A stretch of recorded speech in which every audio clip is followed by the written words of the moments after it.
देखिए बच्चों next paragraph, हमारे बेचारे पुरखने गरुड़ के रूप में आ सकते हैं, ना मयूर के ना हंस के.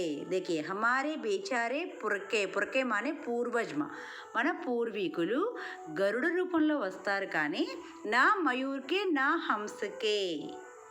ఓకే, మన పూర్వీకులు గరుడ రూపంలో అంటే యాక్చువల్గా కాకి రూపంలో వస్తారని మనం వింటూ ఉంటామమ్మా. మయూర హంసలాగా కానీ నెమలిలాగా కానీ ఎప్పుడు మన పూర్వీకులు రారు. అందుకే మనం శ్రాద్ధ కర్మలు చేసేటప్పుడు మనం కాకిని పిలుస్తూ ఉంటాం. అంటే మన పూర్వీకులు కాకి రూపంలో గరుడ రూపంలో వస్తారని చెప్పి కాకి రూపంలో వస్తారు. హమారి బేచారే పురకే నా గరుడ రూపమే ఆసక్తే హై, నా మయూర్కే నా హంసకే. అంటే మన పూర్వీకులు గరుడ రూపంలో కానీ హంస రూపంలో కానీ నెమలి రూపంలో కానీ రారు. ఎందుకని కాకి రూపంలో వస్తారు. उन्हें पितरपक्ष में हमसे कुछ पाने के लिए काक बनकर ही अवतीर्ण होना पड़ता है. अवतीर्ण माने प्रकट.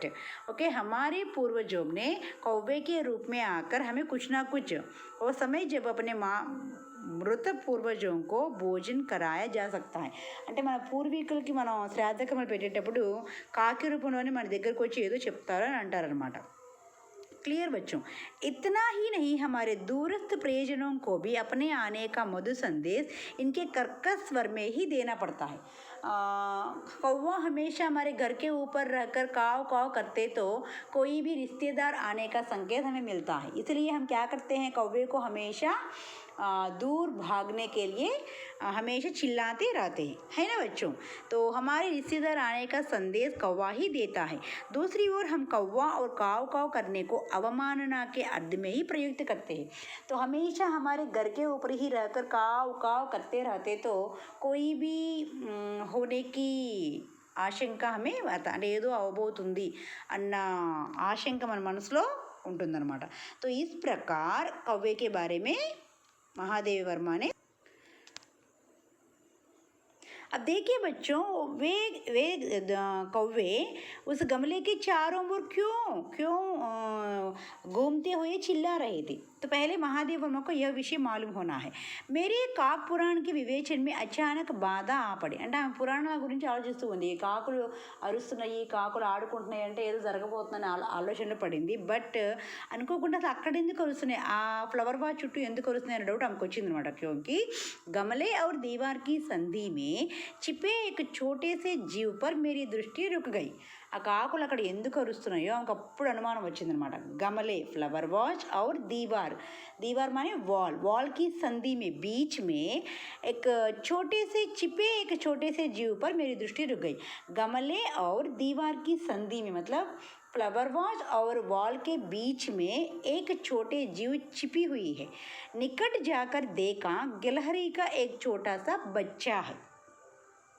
तो महादेवी वर्मा को संदेह आती तो क्या किया, उस दीवार के पास जाकर देखी तो क्या है, वहाँ एक गिलहरी का छोटा बच्चा पड़ा है. అర్థమైందమ్మా. तो स्क्विरल యొక్క చేయిలు అక్కడ పడిందనమాట. जो संभवतः घोंसले से गिर पड़ा है और अब कौवे जिसमें सुलभ आहार खोज रहे हैं.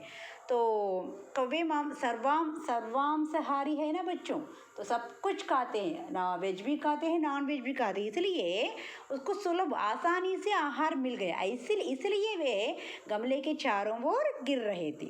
काक द्वय की चोंचों के 2 घाव उस लघु प्राण के लिए बहुत थे. काक द्वय मतलब 2 कौवे वहाँ आ गए थे. फ्लावर वाज के चारों ओर 2 कौवे चिल्ला रहे थे. उन 2 कौवों के लिए गिलहरी बहुत अधिक थे. अतः वह नीचे सा गमले से चिपटा पड़ा था. तो उन 2 कौवों से वो डरते हुए वो गिलहरी क्या है గమలేసి చిప్టా పడాతా. అంటే ఏంటి, ఆ 2 కాకుల్ని చూసి భయపడుతూ అది ఆ ఫ్లవర్ వాజ్ లోపలికి दाक्కుంటూ ఉందన్నమాట. सबने कहा कौवे की चोंच का घाव लगने के बाद यह बच नहीं सकता. పాప కాకులు ఏం చేస్తున్నాయి, ఆ ఉడతను చంపేద్దామని చెప్పి పొడుస్తున్నాయి, ముక్కుతో పొడుస్తున్నాయి అనమాట. మరి అలా పొడిచిన తర్వాత పక్షి ఉడత బతుకుతుందమ్మా. तो लोगों का विश्वास है कि जब कौवे की चोंचों के बाद या घाव लगने के बाद वो बच नहीं सकता, अतः इसे ऐसे ही रहने दिया जाए. అంటే ఒక్కసారి పొడిచినాయి అంటే బతకడం చాలా కష్టం కాబట్టి దాన్ని ఇంకా వదిలేయాలి అన్నట్టు ప్రజలు చెప్తూ ఉండేవాళ్ళు. పరంతు మన్ నహీ మానా, लेकिन महादेवी वर्मा को उसे देखने के बाद ऐसा नहीं मानने के लिए सोचा। ओके, उसे हौले से उठाकर अपने कमरे में लाई, फिर रुई से रक्त पोंछकर घावों पर पेंसिलिन का मरहम लगाया। तो महादेव वर्मा ने क्या किया, उस గిలహరి को उठाकर अपने कमरे में ले आए. పాపం దాన్ని తీసుకొచ్చి ఆమె రూమ్లో తీసుకొచ్చింది అనమాట.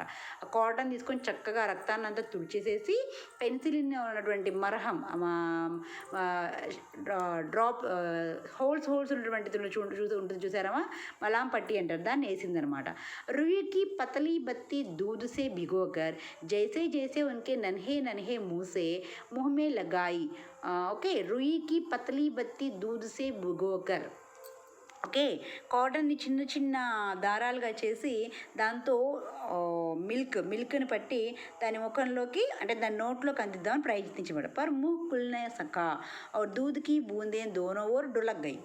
పాపం పాలు తాగిపిద్దామని ప్రయత్నించింది, బట్ పాలు తాగలేకపోయింది అనమాట. ఓకేనా. कई घंटे के उपचार के उपरांत उसके मुंह में एक बूंद पानी टपकाया जा सका. చాలాసేపు ప్రయత్నించిన తర్వాత దాని నోట్లోకి ఒక్క వాటర్ డ్రాప్ని వేయగలిగిందనమాట ఆమె.